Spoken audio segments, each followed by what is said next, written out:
Hello everyone, welcome to Manula classes in the session of Daily News Analysis. Today is 14th of May 2025. I am Naresh Sharma going to discuss with you the current affairs of the day. So आइए start करते हैं session का first news discuss करते हैं और ये news बनी है क्योंकि ये जो अमेरिका के राष्ट्रपति हैं डोनाल्ड ट्रंप ये हैं बहुत ज्यादा बड़बोले मीन्स इनको आदत है बहुत ज्यादा बोलने की है ना। और ये कुछ भी कभी भी क्लेम कर सकते हैं तो इनकी खुद की जो यूएसए की जनता है उसमें से बहुत सारे लोग इनकी बातों पर यकीन नहीं करते है ना। इसीलिए कई बार इनको मुंह फट राष्ट्रपति भी कहा जाता है मीडिया हाउसेस में। मैं हिंदी में आपको बता रहा हूँ, बाकी तो डिफरेंट टर्मिनोलॉजी इनके लिए यूज होती है। ये न्यूज क्यों बनी? हुआ ऐसा कि यूएसए के राष्ट्रपति ने प्रेसिडेंट ने कुछ चीजें क्लेम कर दी। क्या कहा? बोला हमने सीज फायर ब्रो करवाया दोनों के बीच में, दोनों जो लड़ रहे थे इंडिया और पाकिस्तान, बोला हमने बंद करवाया। दूसरा, अवर्टेड न्यूक्लियर अटैक, बोला दोनों आपस में लड़ने वाले थे, न्यूक्लियर वॉर हो सकता था, हमने रुकवा दिया। थ्रेटन टू स्टॉप ट्रेड, बोला दोनों से बोल दिया, बोला या तो लड़ना बंद कर दो नहीं तो हम दोनों के साथ में ट्रेड बंद कर देंगे। दूसरा, विल मीडिएट ऑन कश्मीर, बोला तुम्हारा कश्मीर का इश्यू है, आओ मैं तुम्हारी जुगाड़ करवा देता हूँ एज ए मीडिएटर। दूसरा, हाइफेनेटेड इंडिया पाकिस्तान, दोनों से हमने दूरी बना ली, बोला तुम दोनों जाओ भाड़ में, है ना। तीसरा, next, India and Pakistan to talk at neutral venue, बोला दोनों आपस में ना वो पाकिस्तान वाले इंडिया जा सकते हैं, इंडिया वाले पाकिस्तान नहीं जा सकते, आ जाओ अमेरिका हम तुम्हारी जुगाड़ करा देते हैं, बातचीत करवा देते हैं। गवर्नमेंट ऑफ इंडिया को भी लगा अच्छा तुम बहुत बोल रहे हो यार, तुमको बताना ही पड़ेगा। क्यों? क्योंकि तुम बहुत बड़े नेता बन रहे हो, ये दिखाना चाह रहे हो पूरे वर्ल्ड को कि सारे काम यूएसए करवाता है। और डोनाल्ड ट्रंप को चस्का लगा हुआ है इस समय किसका? नोबेल पीस प्राइज का। कि कैसे भी मेरा नाम इतना हो जाए कि लोगों को लगे, है ना, नोबेल पीस प्राइज कमेटी को लगे कि यार डोनाल्ड ट्रंप तो बहुत भला आदमी है, ये तो सारी जगह युद्ध रुकवा रहा है। आपने देखा होगा जब जो नए नए प्रेसिडेंट बने थे तो बोला मैं इजराइल हमास का वॉर बंद करवा दूंगा, यूक्रेन रशिया का वॉर बंद करवा दूंगा, ये करवा दूंगा, वो करवा दूंगा। तो इनको ये वाला चस्का लगा था। गवर्नमेंट ऑफ इंडिया की तरफ से भी बयान आ गए, स्टेटमेंट आ गए। उन्होंने ये कहा ऐसा है, देखो पाकिस्तान के डीजीएमओ से इंडिया को कॉल आया था, सीधा सीधा पाकिस्तान रो रहा था कि बस अब मत मारो साहब मर जाएंगे। और इंडिया के डीजीएमओ को उन्होंने फोन किया कि बस यहीं पर रोक देते हैं, जितना हुआ सो ठीक है। तीसरा, दूसरा, military action in conventional domain, बोला हमने ना कोई न्यूक्लियर वॉर किया, ना हमने कोई बहुत तगड़े अटैक किए, ना हमने सिविलियंस को मारा, हमने केवल उनके कन्वेंशनल डोमेन जो था मिलिट्री जो उनके बेसिस थे वहां पे हमने अटैक किए, टेररिस्ट पर अटैक किए, बाकी सिविलियन पर हमने कोई अटैक नहीं किया। No discussion on trade with US, US कह रहा है ना कि हमने दोनों से बोल दिया तुम लड़ाई बंद करो नहीं तो हम ट्रेड बंद कर देंगे, बोला हमारी तो यूएस से कोई बात ही नहीं हुई है इस मैटर में। Next, talks will be bilateral and topic will be PoK's return, means Pakistan वाले के साथ में हमारा डिस्कशन होगा तो बायलैटरल होगा, हमें तीसरे किसी दलाल की, किसी मीडिएटर की, किसी कमीशन एजेंट की रिक्वायरमेंट नहीं है, ठीक है। और सीधा ये भी बोल दिया कि बात इस बात पर होगी कि तुम पीओके कब रिटर्न कर रहे हो, ठीक है।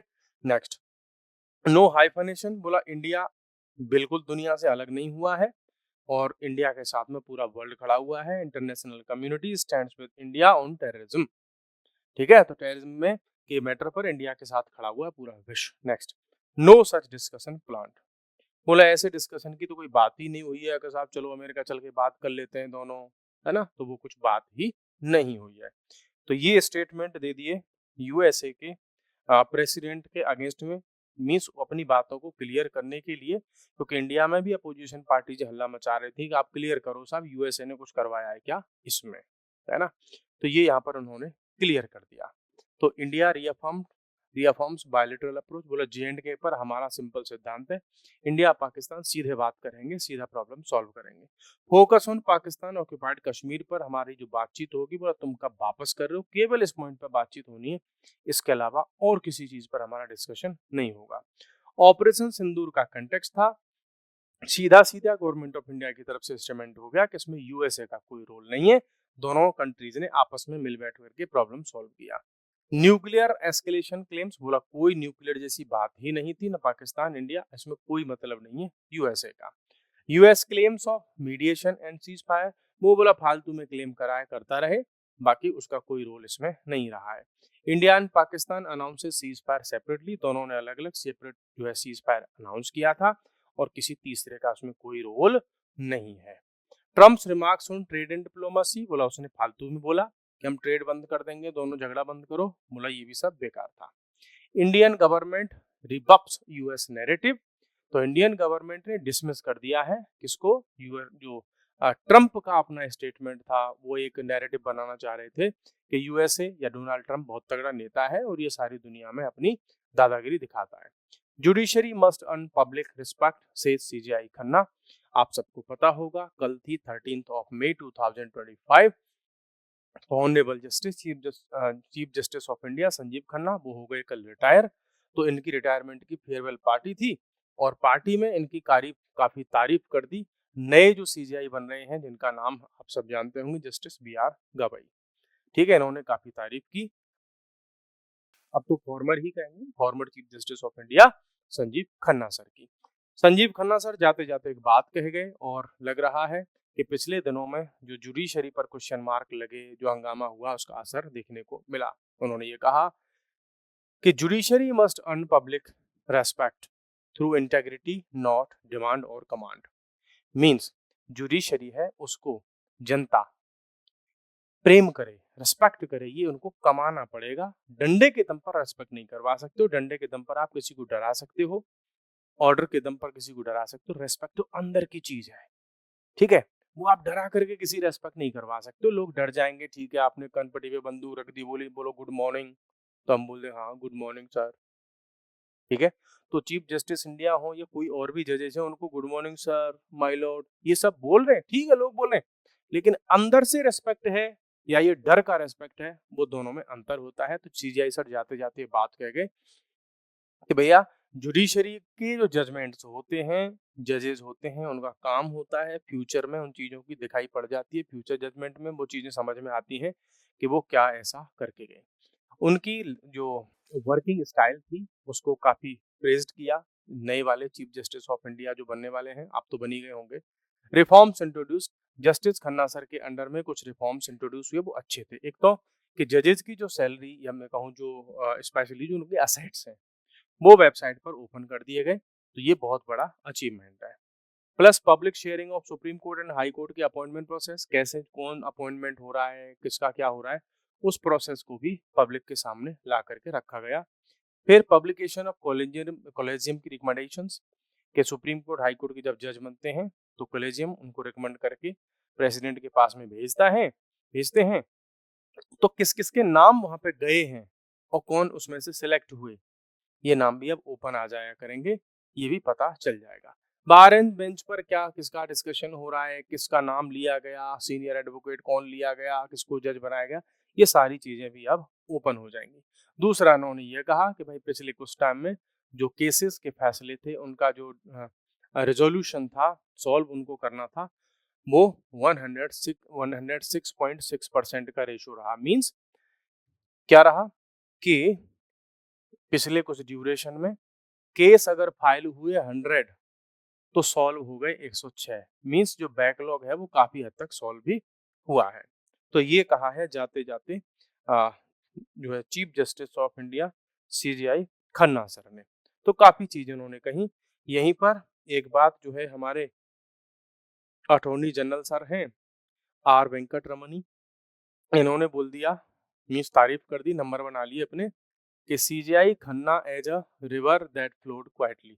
बोला सीजीआई सर अपने आप में एक नदी है, शांति से बहने वाली नदी जो हल्ला नहीं करती है। मींस सीजीआई खन्ना सर ने बहुत अच्छे अच्छे काम किए, बस हल्ला नहीं मचाया, ठीक है, ये वाली बात।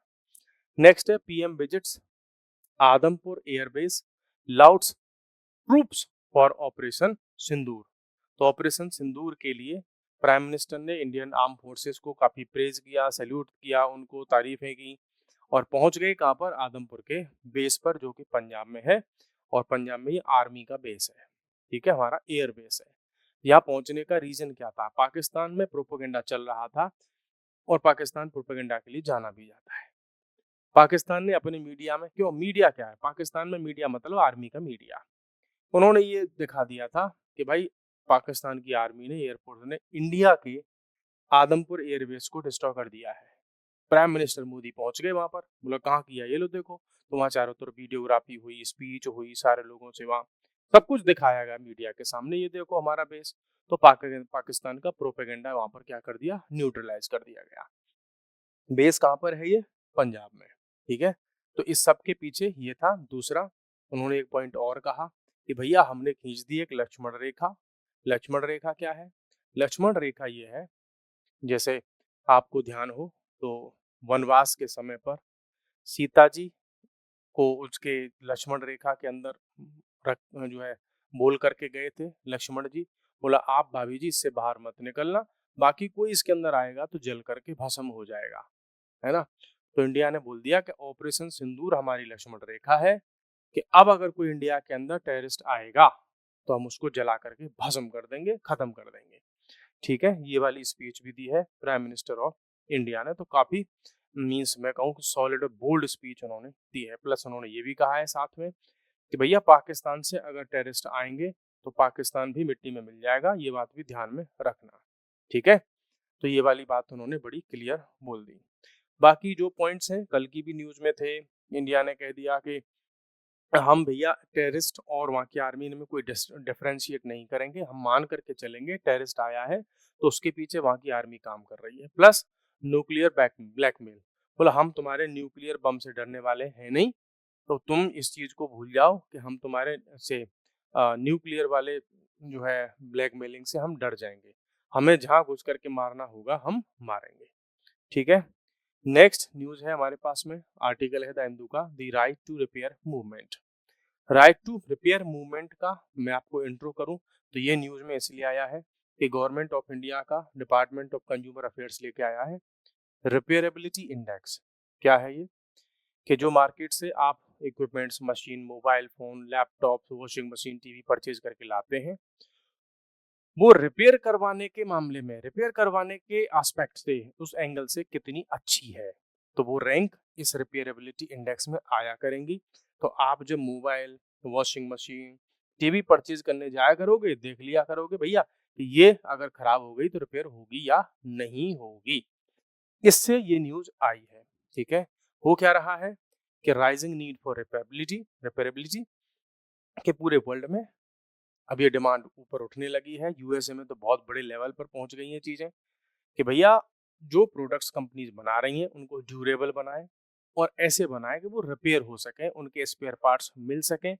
हो क्या रहा है, कंपनी मोबाइल बनाया, वॉशिंग मशीन, कुछ भी बनाया, ऐसा बनाती हैं कि बस 2 साल के अंदर 1.5 साल खत्म हो जाए वो मोबाइल या वो जो चीज है।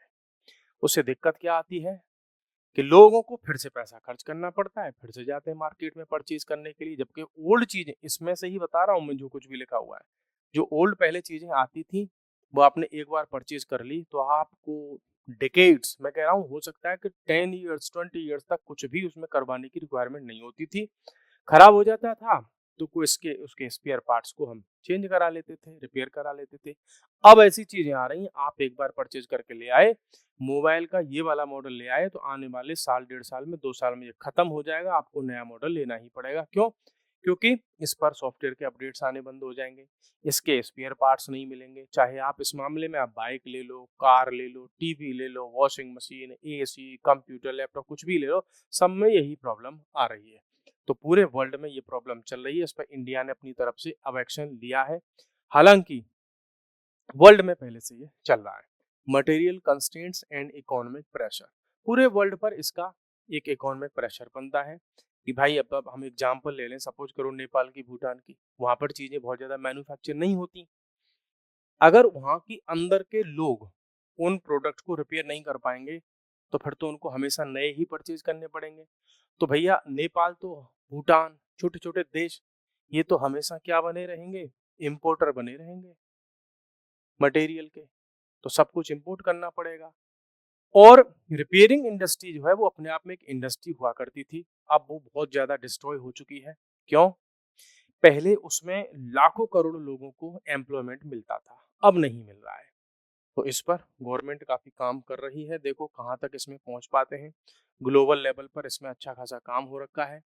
और यूएसए वगैरह हर जगह पर ये डिमांड है कि भैया हमको ऐसे प्रोडक्ट चाहिए जो ड्यूरेबल हो, कंपनीज गारंटी दें और साथ में ये भी करके दें कि जो प्रोडक्ट हमने अगर आपसे लिया, ये अगर रिमोट मैंने कंपनी से परचेज किया, तो भैया मार्केट में इसको रिपेयर करवा सकूं। मेरे पास में ये फ्रीडम हो कि मैं कंपनी से रिपेयर करवाऊं या बाहर किसी मिस्त्री से रिपेयर करवाऊं। आप सबको पता होगा, मैं अगर इसको कंपनी रिपेयर करवाने जाऊंगा, अगर रिमोट 2000 रुपये का है, तो कंपनी में खर्चा आएगा इसको 700 रुपये 800 रुपये, ठीक है। या एक्स वाई जेड रिमोट का तो मैं एग्जाम्पल ले रहा हूँ, कोई भी चीज हो सकती है। और इसी को बाहर किसी मिस्त्री के पास ले गए, वो उसको 50 रुपए में रिपेयर करके ठीक करके दे देता है। तो वर्ल्ड में, यूएसए में, पूरी दुनिया में ये डिमांड है कि भैया कंपनीज पर ऐसा प्रेशर बनाओ, उनको जो है थोड़ा सा राइट टाइम करो कि जो चीजें वो बनाती हैं वो ड्यूरेबल बनाएं और उनकी रिपेयरिंग भी पॉसिबल हो कंपनीज के बाहर भी। कंपनी उसके स्पेयर पार्ट्स बाहर दे, मार्केट में मिस्त्रियों को दें, जिससे कि वो चीजें मार्केट में रिपेयर हो सके। तो गाइज ये था, काफी इंपॉर्टेंट आर्टिकल था, आप इसको एक बार रीड जरूर करना, क्योंकि इसके जब टेक्स्ट को आप पढ़ेंगे तो अलग आपको चीजें सीखने को मिलेंगी। So guys this was for today and we will meet again in another session. तो तब तक के लिए bye bye, thank you very much, take care.